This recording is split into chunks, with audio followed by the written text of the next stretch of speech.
Magandang umaga sa inyo lahat, mga giliw.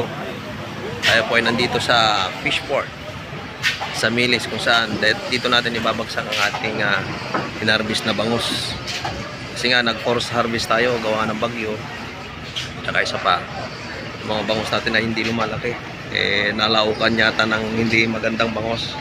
Kaya minadali na nating ilabas kaysa pakainin natin sila ng pakainin. Sayang naman yung ating pinapakain at hindi lumalaki. Kaya naantay natin sila tatay dito sa may Fishport, ano. So ayan, habang nandito tayo sa gilid ng daungan ng mga bangka, naantay natin sila tatay, sila Kuya Arman, dumaong dito, dala ang ating hinarvest na bangos, no?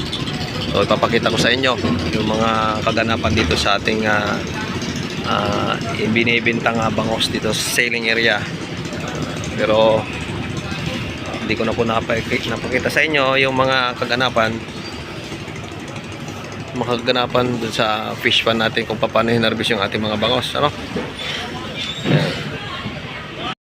So ayan na nga sila, mga giliw, tatay, sila Perman, nadaon na sila para ibaba natin yung ating mga alagang bangus na hinarvest, ano.